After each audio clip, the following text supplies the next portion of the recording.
Hello, this is Casey from the local history and genealogy department here at the Covington branch of the Kenton County Public Library.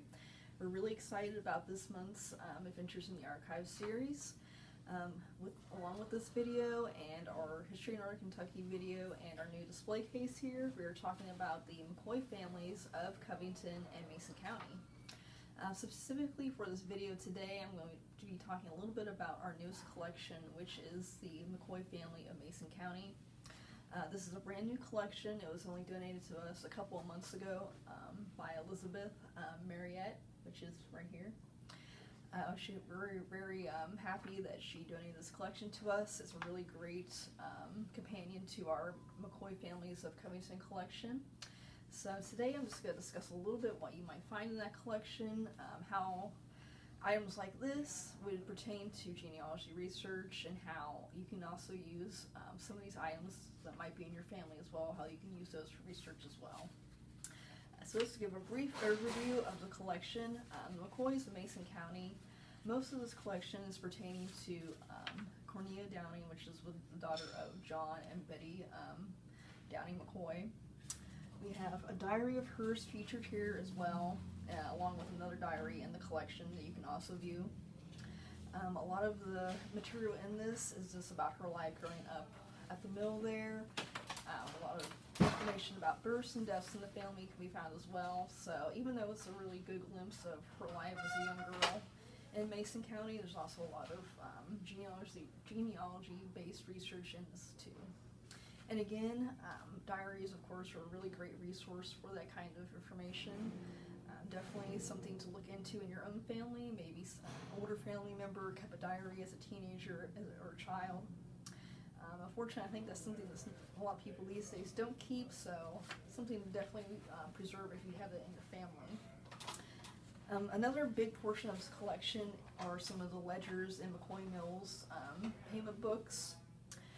Most of the ledgers in this collection are going to be general ledgers or debtors ledgers. You can find creditors ledgers as well, but those three are the main groups of ledgers that you usually find in family history collections. And again, a really good resource for names. I know a lot of the people mentioned in most of these ledgers that span from about the late 1800s to 1920s. Many names are mentioned over and over again, so you really get a feel for who the Mackoys associated with, who worked for them, you know, what they did in their day-to-day life at the mill. Ledgers are also a really good way to kind of see where a family was sort of situated within that community or society at the time, just based on, you know, how much work they accumulated, what their debts were, so you can kind of see how they kind of fit in there as well. Let's see what else.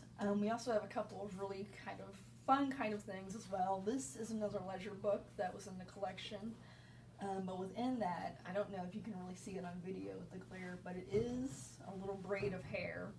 I don't know if that would be Cornelia's hair. To me, I'm going to think it is, but there wasn't any proof that it was, but I thought it was just kind of interesting that that was something they kept during that time period. So I definitely wanted to put that up on display for people to see as well. Let's see, there's also a really fun chalkboard. Again, I highly doubt that that image there is from the 1800s, but it was still something kind of fun to put in the display case as well, just to kind of, again, give a glimpse of what life was like during that time period. So that's a little bit about what you might find in this collection. Again, there's a lot more that you can research with this. You can set up an appointment with us, history@kentonlibrary.org, or give us a phone call up here at 859-962-4070 if you would like to see more about the collection. I'm going to hop off here really fast and then let Sierra take over to give you a little bit more background on how the Covington and Mason Mackoy families are connected. Okay, hey everybody, I'm Sierra, and today we're talking about the Mackoy families. Casey just gave you a introduction to the Mason County Mackoys that we have in our collection, and we also already had a Kenton County Mackoy collection that was donated several years ago by Betsy Schramm. These two collections we have been working on the genealogy of, which is something that we love doing in this department. You're welcome to come in, we'll help you with your genealogy. We do one-on-ones.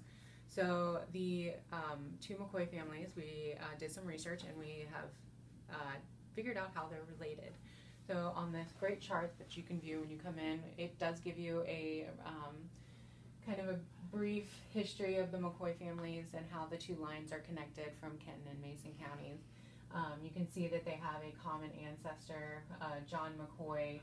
He was born in 1722, and then all of the two McKoy lines, how they're related. So come in and take a look at both of these McKoy collections that we have in the display case. Later in the month, Kate is going to do another video about the McKoy families. She's going to talk about the Kenton County Mackoys during her local history of Northern Kentucky, so look out for that video. Thank you for joining us today, and if you have any questions about genealogy or the McKoy collections, just email us at history@kentonlibrary.org or give us a call at 859-962-4070. Thank you.